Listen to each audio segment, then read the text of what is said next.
আসসালামু আলাইকুম। ঘরে বাইরে চ্যানেল থেকে সবাইকে স্বাগত জানাচ্ছি। আমি আব্দুল্লাহ আল মামুন, সহকারী শিক্ষক ইংরেজি, কলাকুপা কোকিলপেড়ি উচ্চ বিদ্যালয়, নবাবগঞ্জ। সুপ্রিয় সুধী, আমি মূলত ইংরেজি শিক্ষক। এখন quarantine time, that's mean corona virus জনিত কারণে আমরা ঘরেই অবস্থান করছি আর আমাদের সন্তানদের সহযোগিতা করার চেষ্টা করছি, পড়াশোনায় মনোযোগ ফিরিয়ে আনার চেষ্টা করছি।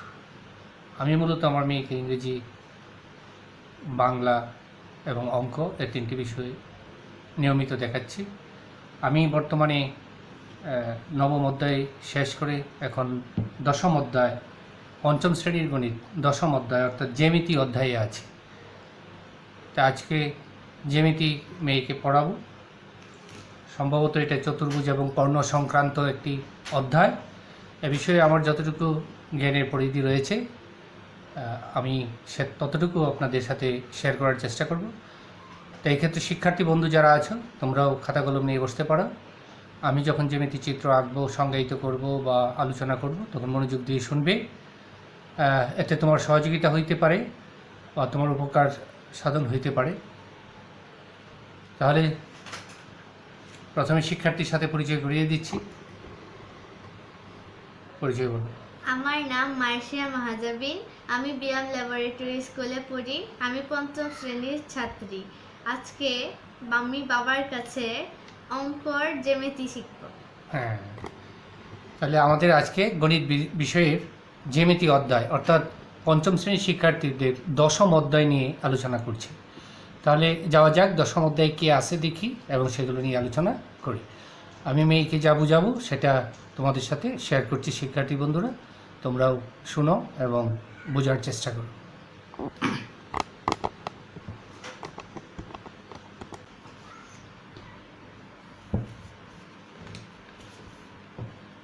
প্রথমে রয়েছে আয়ত এবং বর্গ।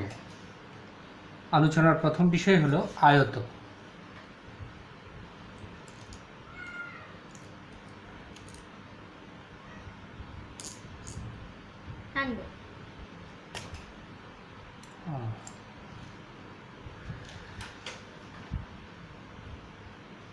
আয়ত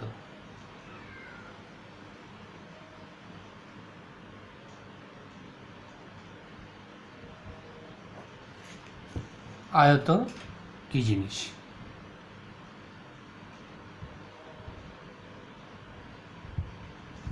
প্রথমে আয়ত জানতে গেলে বা শিখতে গেলে জানতে হবে চতুর্ভুজ কি জিনিস। কি চতুর্ভুজ? চতুর্ভুজ হলো, একটু চতুর্ভুজটা একটু দেখে নিই আগে, তারপর আয়ত নিয়ে আলোচনা করছি।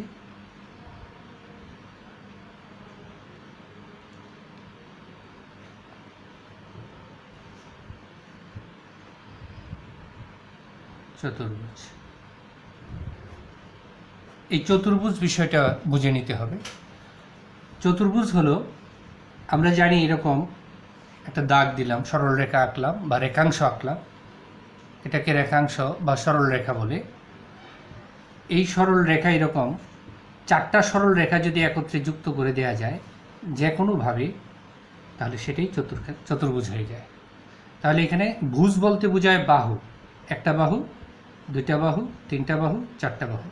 তাহলে চারটি বাহু দ্বারা এরকম যদি কোনো ক্ষেত্র আঁকা হয়, অর্থাৎ চারটি বাহু দ্বারা এরকম সীমাবদ্ধ ক্ষেত্র, তাহলে আমরা তাকে চতুর্ভুজ বলি। এটা এরকম হতে পারে, আরও কিছু চতুর্ভুজ তোমরা আঁকার চেষ্টা করো। হ্যাঁ, এরকম হতে পারে, এরকম সীমাবদ্ধ হইতে হবে, অর্থাৎ এরকম আবদ্ধ হইতে হবে। তাহলে এই যে বাহুগুলো দ্বারা সীমাবদ্ধ ক্ষেত্র, এই পুরো অংশটাকে আমরা বলছি চতুর্ভুজ। তাহলে কি বুঝতে পারছো চতুর্ভুজ কি? চতুর্ভুজ কি? চারটি সরল রেখা দ্বারা সীমাবদ্ধ ক্ষেত্রকে চতুর্ভুজ বলে। হ্যাঁ, অর্থাৎ এই চারটি বাহু দ্বারা যে এরকম আকৃতি তৈরি করা হয়, সেই আকৃতিটাকেই আমরা কি বলি? চতুর্ভুজ। এই চতুর্ভুজ যদি আমার বোঝা হয়ে যায়, তাহলে আমরা আয়ত বুঝতে সক্ষম হব। তাহলে এই যে চতুর্ভুজ বিভিন্ন আকৃতির হয়, এই আকৃতির বিভিন্ন নাম রয়েছে। হ্যাঁ, এই যে আকৃতি রয়েছে, এটা একটা একরকম দেখতে, এটা আরেক রকম দেখতে। আবার এইরকম হইতে পারে দেখতে, এই যে এরকম, আবার এইরকম হইতে পারে, আবার এইরকম হইতে পারে। এই যে চতুর্ভুজের বিভিন্ন রকম রয়েছে, সেইগুলোকে আমরা কি বিভিন্ন নাম দিয়ে থাকি, আর কোনটাকে কি বলে সেটা আমরা শিখব। আয়ত হলো চারটি সরল রেখা দ্বারা সীমাবদ্ধ চতুর্ভুজ। চারটি সরল রেখা দ্বারা সীমাবদ্ধ আকৃতির চতুর্ভুজ, তাই কি আয়ত। কিন্তু একটি শর্ত রয়েছে, প্রত্যেকটি কোণ থাকতে হবে সমকোণ। প্রত্যেকটি কোণ কি সমকোণ। বিষয়টা লক্ষ্য করে দেখি।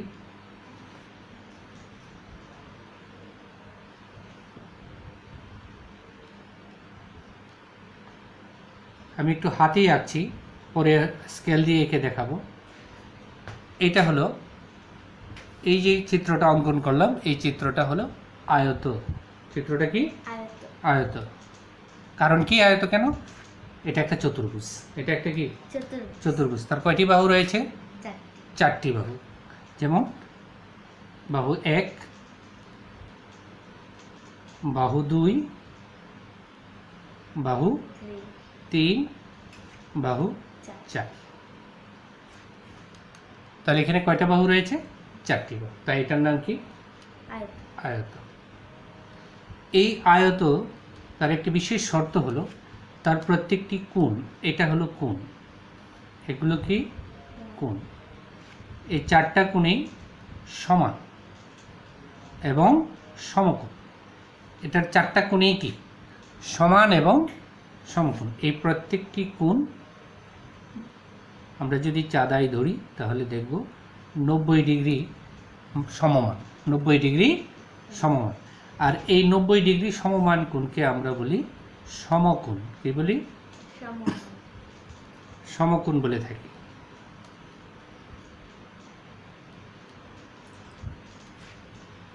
নব্বই ডিগ্রি এর সম পরিমাণ কোণকে আমরা সমকোণ বলি। তাহলে আয়ত এর একটি বিশেষ শর্ত হলো তার প্রত্যেকটি কোণ সমকোণ আকারে থাকবে। তাহলে আয়তের শর্ত কি পাইলাম? আয়ত একটি চতুর্ভুজ। একটু দূরে নিতে হবে। তাহলে আয়ত এর শর্ত কি?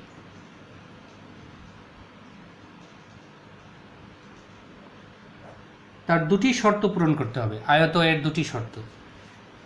শর্তগুলো আমরা জেনে নিই। শর্ত 1, শর্ত 1 হলো তার চারটি বাহু থাকবে সমান না, চারটি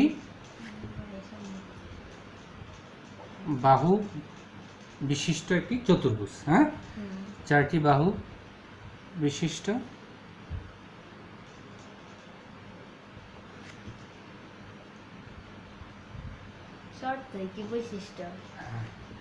এগুলো থাকতে হবে একটি চতুর্ভুজ।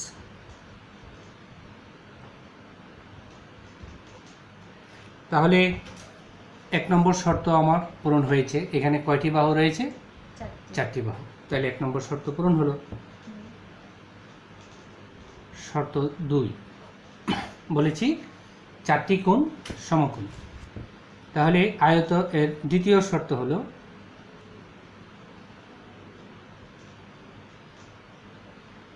চারটি কোণ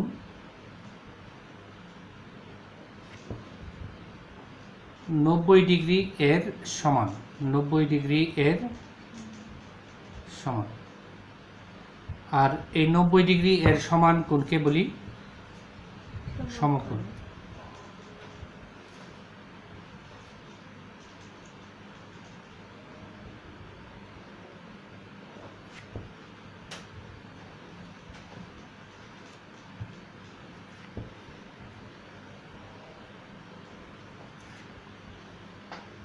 তাহলে এই দুটি শর্ত পূরণ হতে হবে।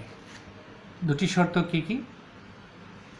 চারটি বাহু বিশিষ্ট একটি চতুর্ভুজ, চারটি কোণ 90 ডিগ্রি এর সমান, বা কোণগুলো সমকোণ হতে হবে, তাই না? তবে আমরা তাকে বলবো আয়ত। কি বলবো? আয়ত। বোঝা যাচ্ছে? তাহলে আমরা বিষয়টা বোঝার চেষ্টা করি। আমরা একটু স্ক্রিনে ধরার চেষ্টা করছি। আয়ত এর দুটি শর্ত। একটি শর্ত হলো তার চারটি বাহু এবং চারটি বাহু দ্বারা সীমাবদ্ধ একটি আকৃতি বা ক্ষেত্র। শর্ত 2 হলো এই চারটি বাহু দ্বারা সীমাবদ্ধ ক্ষেত্রের প্রত্যেকটি কোণ সমকোণ হইতে হইবে। প্রত্যেকটি কোণ সমকোণ।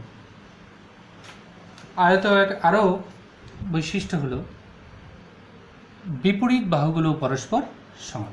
কি? এখানে 3 নম্বর শর্ত আমরা শিখে নিই, জুড়ে দিচ্ছি। যেমন 1 নম্বর এবং 3 নম্বর এই দুইটা বাহু পরস্পর সমান।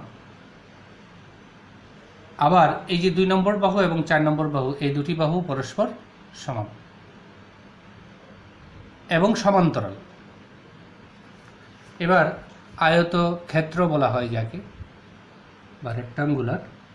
এখন আগে আয়ত ক্ষেত্র বলা হতো, এখন এটা সংশোধন করে নতুন আয়ত বলা হয়।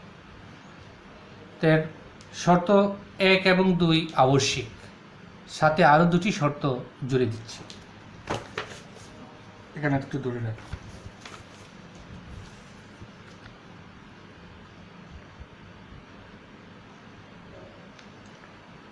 শর্ত 3 নম্বর শর্ত। 3 নম্বর শর্তে বলছি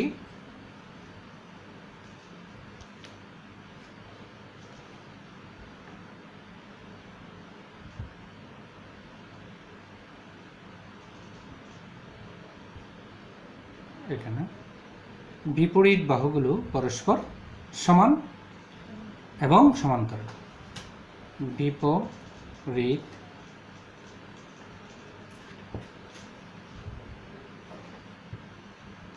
বাহুগুলো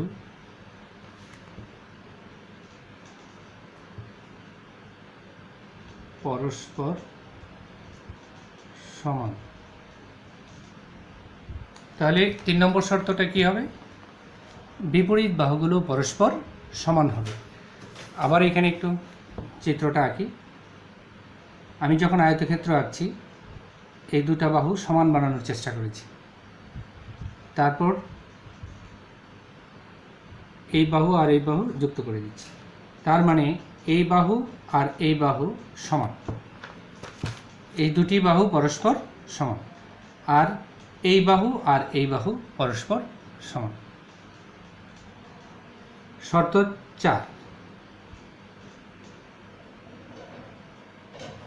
4 নম্বর শর্ত হলো এই পরস্পর বাহুগুলো সমান্তরাল হইবে।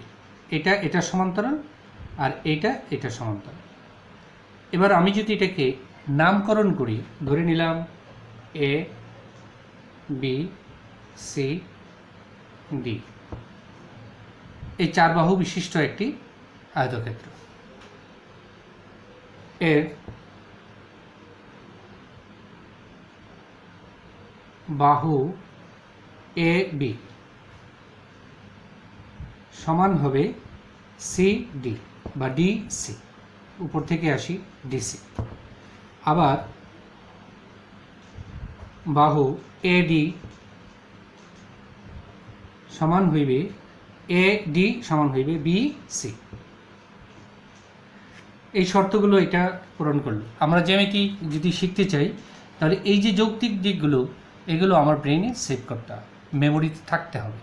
পরবর্তীতে বিভিন্ন ফাংশানে, আমাদের জিওমেট্রিক্যাল যত ফাংশন আছে, এখানে এগুলো কাজে লাগবে। শর্ত 4 বলেছি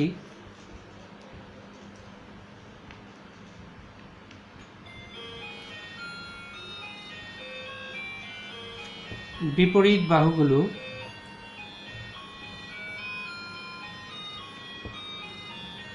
সমান্তরাল।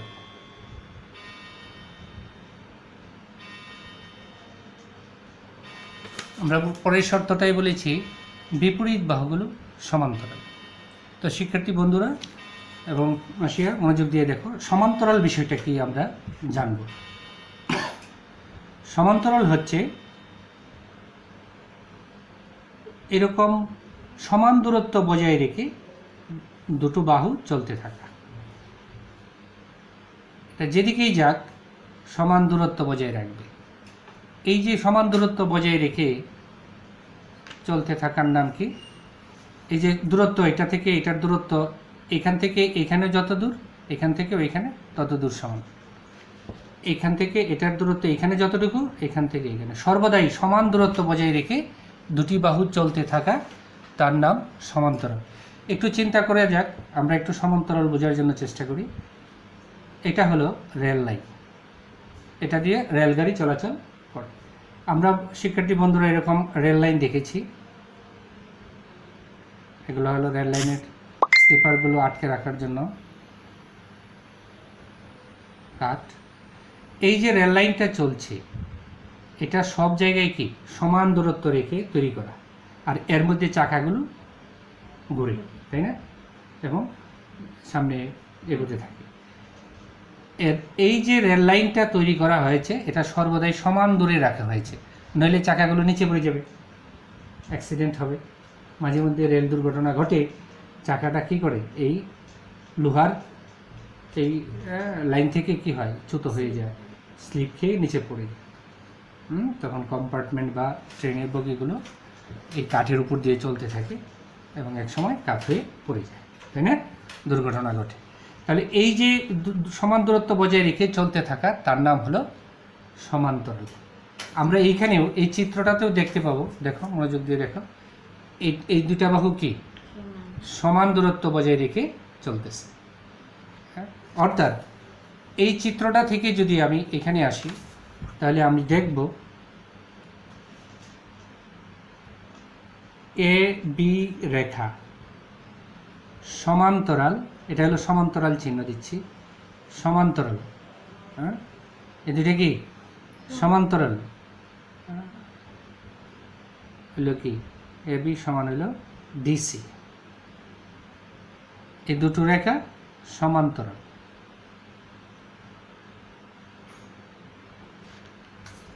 আবার এডি রেখা বিসি রেখাও সমান্তরাল।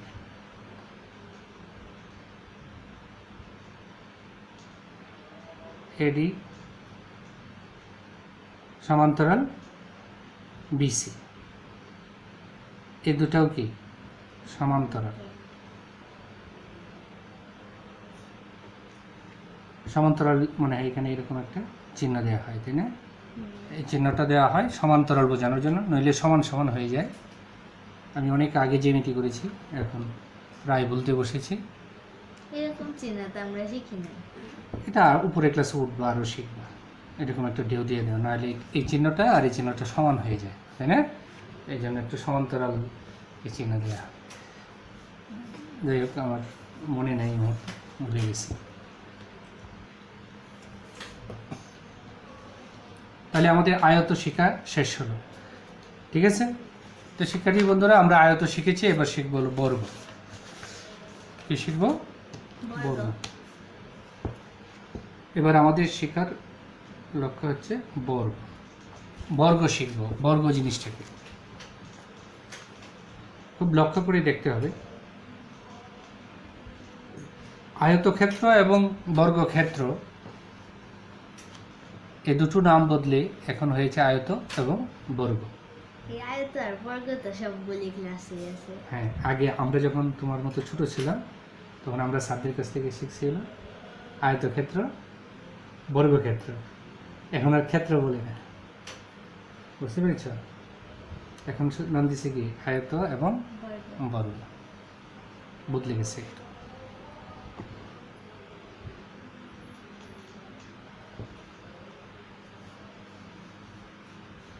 তাহলে আয়ত এবং বর্গ এই দুটোর মধ্যে কি আছে? সাদৃশ্য রয়েছে। তাহলে বর্গও হলো চারটি বাহু দ্বারা সীমাবদ্ধ একটি আকৃতি। এই বাহুটা কি একটা নির্দিষ্ট দূরত্ব রয়েছে, হ্যাঁ?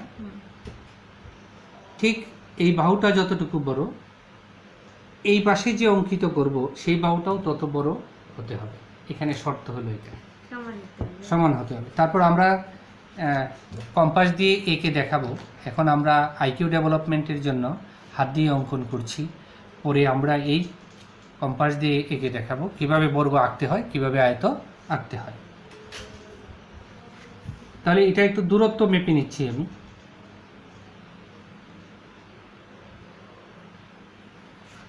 এটা 1 থেকে 5 পর্যন্ত নিলাম। তাহলে এটা এই পাশেও কি নিতে হবে, পরে যখন আঁকবো তখন 1 থেকে 5 নিতে হবে। 1 থেকে 5 এই পাশেও নিতে হবে। এখন এই যে স্কেল দিয়ে আঁকছি, এবার এই পাশের দাগটা কি সমান হবে কি না আমরা জানি না, কিন্তু আমরা যদি কম্পাস দিয়ে আঁকি তাহলে 100% হবে। এই পর্যন্ত 5 আমরা ধরে নিলাম, এভাবে আঁকলাম, দেখি হয়নি, একটু বড় হয়ে গেছে। তো যাই হোক শিক্ষার্থী বন্ধুরা, আমরা কম্পাস দিয়ে একে শেখাবো যেখানে মিল হবে। এটা আপাত দৃষ্টিতে প্রায় সমান, এটা ধরে নিচ্ছি।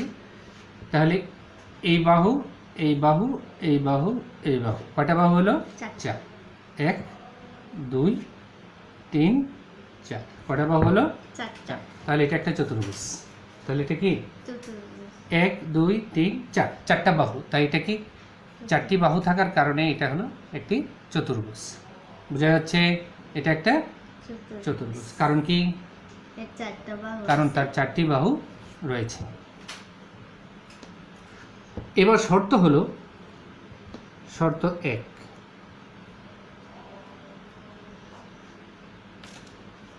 চারটি বাহুই সমান। 4টি বাহু পরস্পর সমান। 4টি বাহু পরস্পর কি সমান। আমরা আয়তক্ষেত্রে 4টি বাহু সমান দেখতে পাইনি। আমরা আয়তক্ষেত্রে দেখেছিলাম কি বিপরীত বাহুগুলো পরস্পর সমান, এইটা এটা সমান আর এটা সমান। কিন্তু এখন আমরা দেখছি এখানে 4টি বাহুই পরস্পর সমান। এটা হলো শর্ত। শর্ত 2,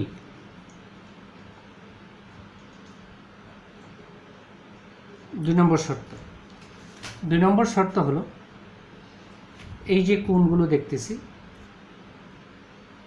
এই কোণগুলো সমকোণ। এই কোণগুলো কি সমকোণ। অর্থাৎ এখানে কয়টা কোণ আছে? 4টি কোণ।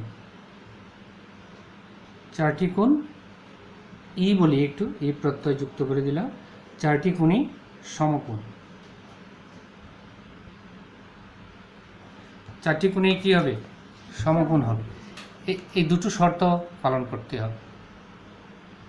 তাহলে যে চতুর্ভুজের 4টি বাহু পরস্পর সমান এবং 4টি কোণ সমকোণ বা প্রত্যেকটি কোণ সমকোণ, প্রত্যেকটি কোণ এক সমকোণের সমান বা 90 ডিগ্রি এর সমান। তাহলে এই প্রত্যেকটি কোণ 90 ডিগ্রি, প্রত্যেকটি কোণে 90 ডিগ্রি।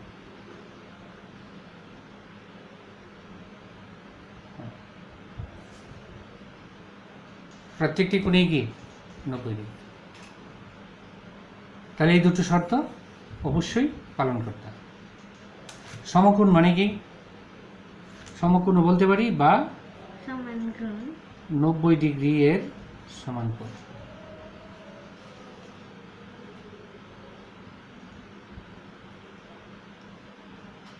নব্বই ডিগ্রি এর সমান কোণকে আমরা কি বলি? সমকোণ। বুঝছো? এবার বলতে পারি এটারও বিপরীত বাহুগুলো পরস্পর সমান এবং সমান। আয়তক্ষেত্রের মতোই আয়তক্ষেত্র যেমন বিপরীত, হ্যাঁ সমান, কিন্তু সমান্তরাল, সমান দূরত্ব বজায় রেখে চলেছে। এটার ক্ষেত্রেও আমরা বলতে পারি বাহুগুলো, এই কথাটা বলা যায়, বাহুগুলো পরস্পর সমান এবং সমান্তরাল।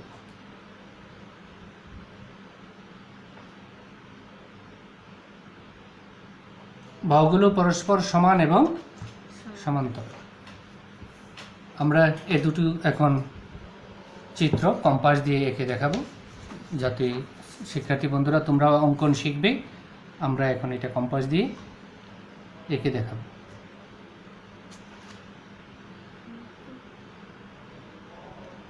হ্যাঁ, যাই হোক, মার্শিয়া মাহাজাবিন সে বর্গ এবং আয়তক চতুর্থ শ্রেণীতেই শিখেছে, সে এখন এঁকে দেখাবে। না, আমি তো দ্বিতীয় শ্রেণী থেকে শিখছি। ও, দ্বিতীয় শ্রেণী থেকেই পারেনি, হ্যাঁ, সাংঘাতিক। তো যাই হোক, এখন মেয়ে বর্গ আঁকবে, আমরা দেখব কোনটা আঁকবে আগে। যে আয়ত। আয়ত, হ্যাঁ, সর্বপ্রথম আয়ত আঁকবে।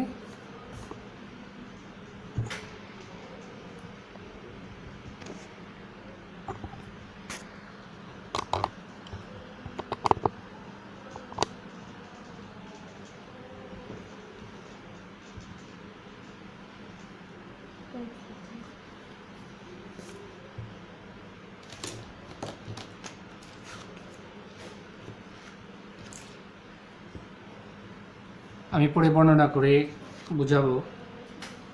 প্রথমে সে একটি রেখাংশ নিল,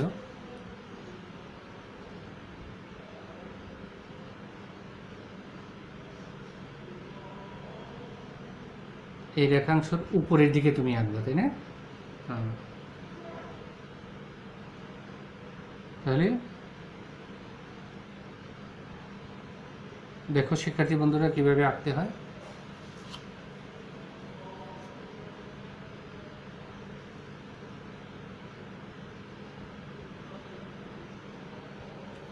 হ্যাঁ, সে একটি বিন্দু পেয়ে গেল, পরে এই বিন্দুর উপর লম্ব অঙ্কন করবে।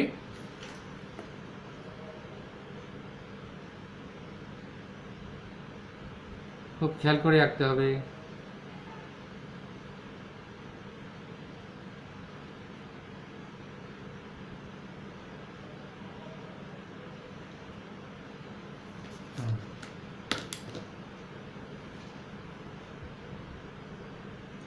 এবার প্রথমে যে রেখাংশটুকু নিয়েছিল তার সমপরিমাণ রেখাংশ উপরের অংশ থেকে কেটে নিচ্ছে।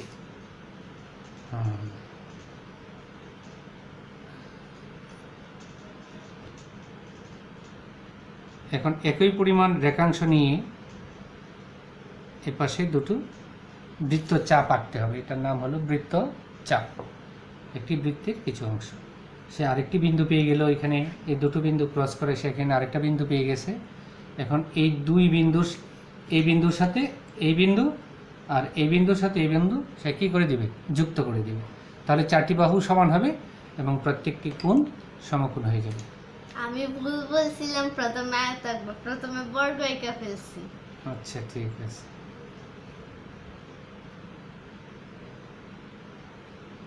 আঁকার কথা ছিল আয়তক্ষেত্র, এঁকে ফেলছে বর্গ। আসলে বিষয়টা রেকর্ড হচ্ছে, এক্ষেত্রে একটু সেন্সিটিভিটি কাজ করে।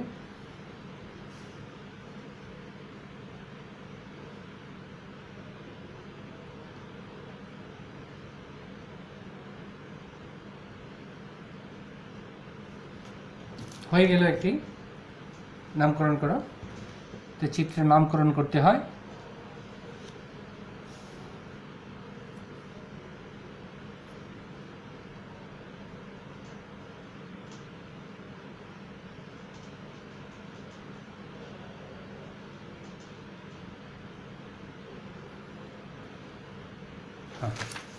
তাহলে আমরা একটি বর্গের চিত্র দেখতে পেলাম। মেয়ে চিত্রটি এঁকেছে।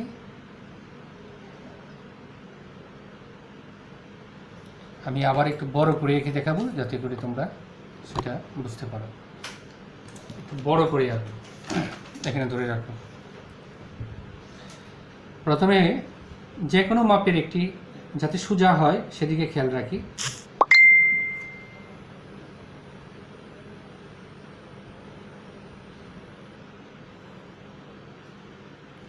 একটা রেখাংশ নিলাম, আমি একটি রেখাংশ নিলাম। এই রেখাংশের দুটি প্রান্তবিন্দু রয়েছে, এটা একটা প্রান্তবিন্দু, এটা একটা প্রান্তবিন্দু, তাই না? এই দুই প্রান্তবিন্দুতে দুটো লম্ব অঙ্কন করতে হবে। কীভাবে আঁকা যায়? প্রথমে যে কোনো দূরত্ব নিয়ে এরকম কম্পাস দিয়ে একটু বড় করে নেওয়ার চেষ্টা করো, তাহলে অ্যাকুরেসি বেশি পাওয়া যাবে। যদি দূরত্ব ছোট নাও তাহলে অ্যাকুরেসি মানে সঠিক মাপ দেওয়া কঠিন হবে।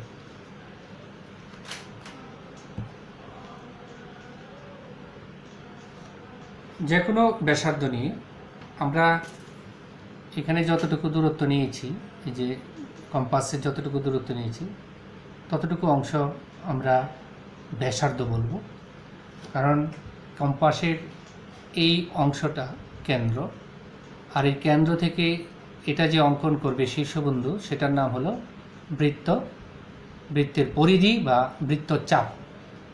আংশিক বৃত্ত অঙ্কন করলে তাকে আমরা বলবো বৃত্তচাপ। তাহলে এই যে মাঝখানে এটার দূরত্ব, এই বিন্দু আর এই বিন্দুর দূরত্ব, এটাকে আমরা বলবো ব্যাসার্ধ। তাহলে যে কোনো পরিমাপের ব্যাসার্ধ নিয়ে এই বিন্দুতে একটি বৃত্তচাপ অঙ্কন করি। আর বৃত্তচাপ অঙ্কন করার সময় এই রেখাটাকে যাতে ক্রস করে, খেয়াল করো এই যে আমি চাপ দিয়ে দেখাচ্ছি, সেটা খেয়াল রাখতে হবে। এই যে এই বিন্দুটা খেয়াল রাখতে হবে। এইখানে যে ব্যাসার্ধ নিয়েছিলাম ঠিক একই সমপরিমাণ ব্যাসার্ধ নিয়ে এইখানে যে বিন্দুটা পেয়েছি, এই যে মার্কিং করছি, এই বিন্দু থেকে এইখানে একটা চাপ, এখানে একটা চাপ, দুটো চাপ একে কেটে নিব। খেয়াল করে দেখো কিভাবে আঁকছি। প্রথমে এই যে এই বিন্দুটা এখানে স্থাপন করব। এই একটা বিন্দু এখানে পেয়ে গেলাম, এখানে একটা বিন্দু পেলাম, এই যে এখানে একটা বিন্দু পেয়েছি, দেখেছ? এখানে একটা বিন্দু পাওয়া গেল। আবার সেই একই চাপ নিয়ে, একই পরিমাণ ব্যাসার্ধ নিয়ে আরেকটি বৃত্তচাপ অঙ্কন করব এই দিকে। দেখা যাচ্ছে না? দেখা যাচ্ছে? আরেকটা দিকে না, এই যে এইদিকে একটা বৃত্তচাপ অঙ্কন। তাহলে আমরা আরও একটা বিন্দু পেলাম, এই যে এখানে। তাহলে এবার এই যে দুটো বিন্দু, এই একটা বিন্দু, এই একটা বিন্দু, একই চাপ নিয়ে আবার উপরের দিকে দুটি বৃত্তচাপ আঁকবো।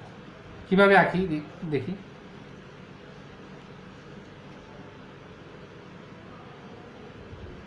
মূলত খেয়াল রাখতে হবে এই বিন্দু থেকে এটা উপরে উঠবে, যেহেতু যাতে ক্রস করে।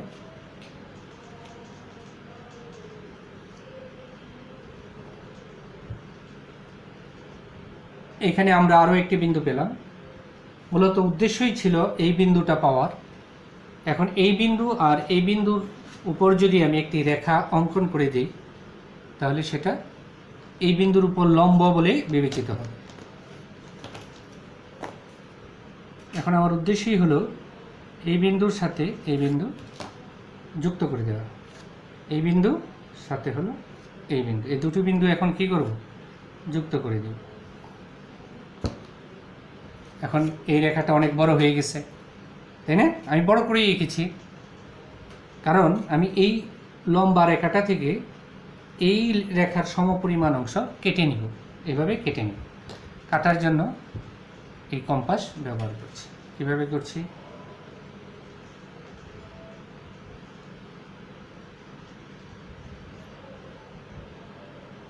এই বিন্দু থেকে এই শেষ বিন্দু,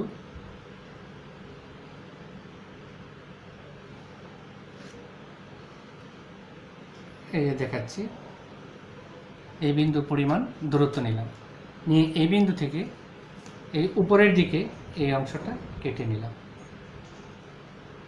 তাহলে এখান থেকে এইটুকুর দূরত্ব আর এখান থেকে এইটুকুর দূরত্ব কি সমান।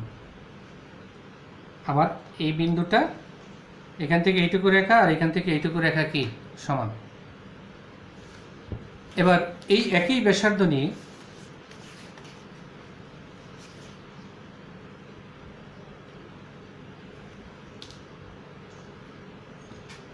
এখানে একটা বৃত্তচাপ অঙ্কন করলাম, আবার এই অংশটাকে কেন্দ্র করে এই পাশে একটা বৃত্তচাপ অঙ্কন করলাম।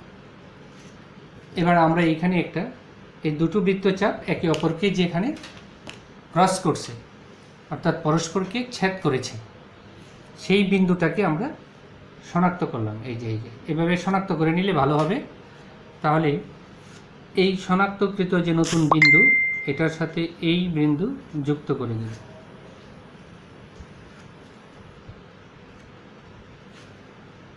যুক্ত করে দিলাম। আবার এই বিন্দু আর এই বিন্দু যুক্ত করে যুক্ত করার সময় অবশ্যই এই মার্কিং করা এই দুটো বিন্দুতে এভাবে ধরে চাপ দিলে স্কেলটা সঠিক জায়গায় বসে যাবে। এই বর্গ অঙ্কিত হলো। এবার চিত্র অঙ্কন করার পর এই চিত্রকে নামকরণ করতে হয়। তাহলে শিক্ষার্থী বন্ধুরা আবার একটু রিভিশন করো, আমি একটু বুঝিয়ে দিচ্ছি। প্রথমে একটি রেখাংশ নিলাম, রেখাংশের নাম দিলাম এ বি। তাহলে প্রথমে একটি রেখাংশ নিলাম, রেখাংশের নাম দিলাম এ বি। এ বির সমান করে এই সবগুলো রেখা আঁকতে হবে। প্রথমে এই বিন্দু থেকে যে কোনো দূরত্বের ব্যাসার্ধ নিয়ে একটি বৃত্তচাপ অঙ্কন করছি। বৃত্তচাপ এই রেখাটাকে যে বিন্দুতে ক্রস করেছিল সেখান থেকে একই সমান দূরত্ব নিয়ে এখানে একটা বৃত্তচাপ আঁকলাম, এখানে একটা বৃত্তচাপ আঁকলাম। আর একই পরিমাণ ব্যাসার্ধ নিয়ে উপরের দিকে এইখানে একটা বৃত্তচাপ আঁকছি এইখান থেকে, আবার এইখান থেকে একটি বৃত্তচাপ আঁকছি এইখানে। বৃত্তচাপ দুটি পরস্পর এই বিন্দুটাতে ছেদ করলো, এই বিন্দুতে ছেদ করলো। এবার এই ছেদকৃত বিন্দু আর এই বিন্দু যুক্ত করে একটি রেখা আঁকলাম, রেখার নাম দিলাম ডি। ডি বুঝতে পেরেছ? এই এডি রেখা থেকে না বোঝাচ্ছি আর কি, এ এবং বি এটা সমান দূরত্ব বজায় রেখে এখান থেকে কেন্দ্র করে উপরে একটা বৃত্তচাপ এঁকে নিল। এটা এই পরস্পর এখানে ছেদ করলো। এই বিন্দুটা নাম ধরে দিলাম ডি বিন্দু, যদিও এটা অন্য আরেকটা নাম দেওয়া উচিত, যেহেতু এটা ডি দিয়েছে, ডি রেখা, এডি রেখা ধরে নিলাম এই ডিটা এইখানে। তাহলে এই বিন্দুটার নাম দিলাম ডি বিন্দু। তাহলে এ এবং বি যোগ করে এই অংশটা এই রেখাংশ থেকে কেটে নিলাম। এবার একই পরিমাণ ব্যাসার্ধ নিয়ে এই বিকে কেন্দ্র করে এই পাশে একটা বৃত্তচাপ আঁকলাম, আর এই ডিকে কেন্দ্র করে এই পাশে একটা বৃত্তচাপ আঁকলাম। বৃত্তচাপ দুটি পরস্পরকে সি বিন্দুতে ছেদ করলো। এই বিন্দুতে হ্যাঁ এখানে একটা সি বিন্দু পেলাম। এবার বি সি বিন্দু আর ডিসি বিন্দু যুক্ত করে দিলাম। তাহলে স্কেল দিয়ে কি করলাম, বি থেকে সি যোগ করলাম, ডি থেকে সি যোগ করলাম। যোগ করা এখন এই রেখা এই চারটা রেখায় সমান হলো। চারটা রেখায় কি হলো? সমান। যেহেতু চারটি রেখা সমান এবং প্রত্যেকটি কোণ, এই যে প্রত্যেকটি কোণ 90 ডিগ্রি এর সমান হয়েছে, সুতরাং এই দুটি শর্ত পালন করায় এটি একটি বর্গ হয়েছে। কি হয়েছে? বর্গ। তাহলে এই বর্গটার নাম কি? A B C D. তাহলে এ বি সি ডি একটি বর্গ অঙ্কিত হল। বুঝতে পেরেছ? তাহলে একই রকমভাবে আয়ত আঁকা যাবে। তাহলে আয়তের এটা বিপরীত বাহুগুলো সমান হওয়ার শর্ত নেই। তাহলে আজকে অনেক সময় হয়ে গিয়েছে, আগামী ক্লাসে আমরা অন্যান্য জ্যামিতি নিয়ে আসব, রম্বস, ট্রাপিজিয়াম ইত্যাদি আয়তক্ষেত্র আরও আলোচনা করা যাবে। আজকে পর্যন্তই। সবাইকে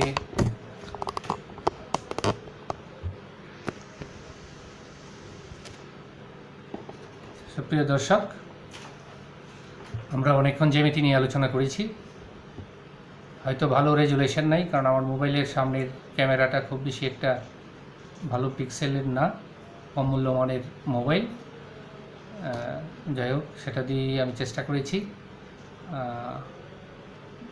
ভালো ছবি এটা দেওয়া ভালো পাওয়া যায় না, তারপরেও চেষ্টা করেছি যদি শিক্ষার্থী বন্ধুদের কাজে লাগে, দেখে অনুসরণ করে আঁকতে পারে তাহলে বর্গ আঁকা, আয়তক্ষেত্র আঁকা হয়ে যাবে। তাহলে সবাই ভালো থাকুন, সুস্থ থাকুন। শিক্ষার্থী বন্ধুরা, তোমরাও ভালো থাকো, সুস্থ থাকো, শুভকামনায়। আল্লাহ হাফিজ। তুমি বলে দাও আল্লাহ হাফিজ। আল্লাহ হাফেজ।